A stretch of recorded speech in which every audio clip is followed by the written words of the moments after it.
ይሄ ያለባበስ ብዙ ጊዜ የሚታወቅ በኦሮሚያ ክልል ላይ ነው። ይሄ ከጥጥ ከባህላዊ ጥጥ የሚሰራ ልብስ ሲሆን የየራሳቸው ትርጉም አላቸው ቀለሞቹ።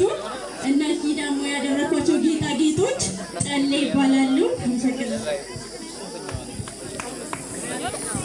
እሺ ጽናት እናመሰግናለን እና እንኳን ደህና መጣሽ በመጀመሪያ። እሺ ከዚህ በመቀጠል 3 ጥያቄዎች ይኖሩናል። አጠር አድርገሽ ትመልሽናለሽ ማለት ነው። በመጀመሪያ የተለያየ ባህል፣ ቋንቋ፣ ሃይማኖት መኖሩ ለሀገራችን ምን አይነት ጥቅም ይሰጣል የሚል ነው።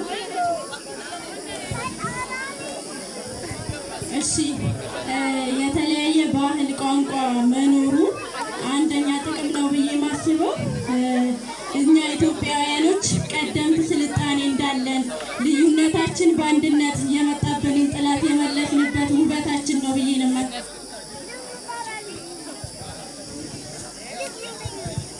እሺ ሁለተኛው ጥያቄ የሚሆነው የብሔር ብሔረሰቦች ቀን መከበሩ ለሀገራችን ጥቅም አለው ወይ? አዎ ከሆነ ምክንያትሽን፣ አይም ከሆነ ተመሳሳይ ነው።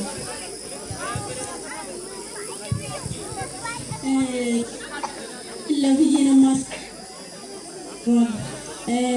አንደኛ ጥቅሙ ነው የነበረውን የቀደሙ ባህላችንን እያስታወስን አባቶቻችን ምን አይነት ባህልና ስልጣኔ እንደነበራቸውና የእነሱን ወርሰን እንድንከተል ሌላ የሌሎችን ባህል እንዳንከተል ያደርገናል ብዬ አስባለሁ። እሺ ሶስተኛው ጥያቄያችን የሚሆነው ደግሞ ሴት ልጅ ለህይወቷ በጣም አስፈላጊ ናቸው ብለሽ ልታስቢያቸውን 3 ነገሮች ትጠቅሽልኛለሽ ማለት ነው። እሺ አንደኛ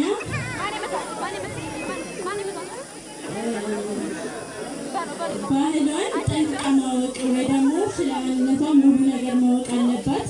ሁለተኛ በማንኛውም በኩል የሚመጣባትን ጾታዊም ሆነ ማንኛውንም ትንኮሳ አንገቷን ሳትሰብር ቀና ብላ መመለስ እንዳለባት።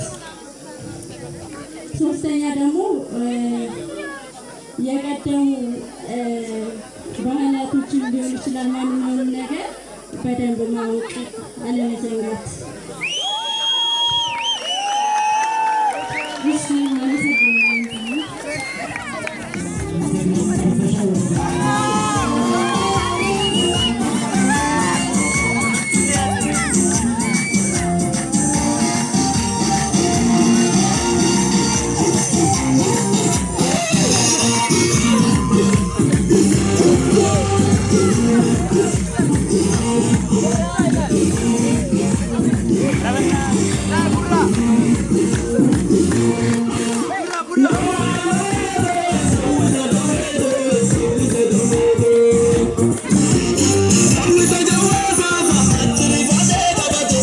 Thank you.